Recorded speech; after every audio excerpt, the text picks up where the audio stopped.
وهر كسي ببيت خوشويستي خوي پروردگار بهوي توكلكيوا او خوي پروردگار عذابي نادا وقف پیغمبري خواه صلى الله عليه وسلم افرميت والله ان الله لا يلقي حبيبه في النار خوي پروردگار خوشويستي خوي ناكاتنا او اقروا دكواتك توكل بك نصر خوي پروردگار اعتماد مك نصر كسي كري فلانه كس مسؤوله فلانه كس لفلانه دايره بقى من بارك مقال لبنك نبوايا كالربا بيتباني بهلاك أسم بقى من وظيفة نبوايا بهلاك أسم بقى من بوينا لمنالم ببيا لبروي جرانية أمانها مي جهالتك قصن بقوا خواي پروردگار فن منالم بيا ونرزقك أداء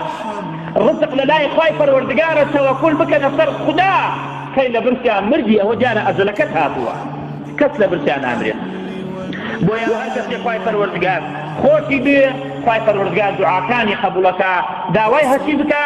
خوای پەروەردگار ئەیداتێ وەکو خوای پەروەردگار لە قورئانە ئەفەرمێت خاڵی دووسێ هەم ئەوەیە من توكل على الله رزقه الله بغير حساب هەر کەسێ تەوەکل بکاتە سەر خوای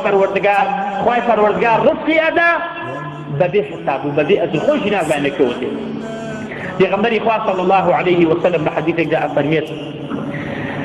لو أنكم تتوكلون على الله حق توكله لرزقكم كما يرزق الطير تغدو خماصا وتروح بطانا أفرميت أقربيت والتوكل بك نصر خوي پروردگار توكلك تواو لرزقكم رزقا أداته وكتون أو تيرا كوا تغدو خماصا غدو بيانانا بزك برتيتي زجي ساوة فشتوا بيانان للانكي خوي درسيو أروا وتروح بطانا تروح يعني إيواران سيتوا بزك فري كواتك توكل لسر خواي پروردگار خواي پروردگار رزق دادا ونكل لما ردا برسيو بلينا من توكل لسر خواي في شكار ناكم نخير أدي وقو أو تيرد درسي للانكي خوتو بروي للانكي حتى أقريتوا خواي پروردگار وايلي كردوك أو تيرا كأوتينا بقريتوا إن الله أعطى كل شيء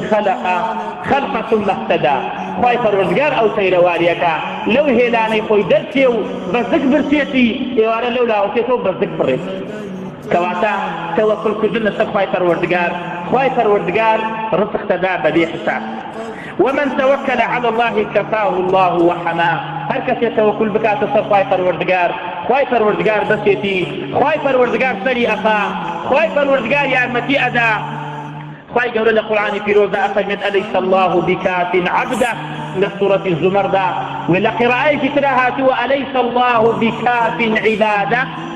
خواي پروردگار بس نيا كخواي پروردگار اعتمادي بس خواي پروردگار بكينو خواي پروردگار بس مانية كسرمان بخا بلي خواي پروردگار القرآن دا فرميد ومن يتوكل على الله فهو حسبه هل كس يتوكل بك تسر خواي پروردگار او خواي پروردگار بسيتي اقول ما سمعتم واستغفر الله لي ولكم ولسائر المسلمين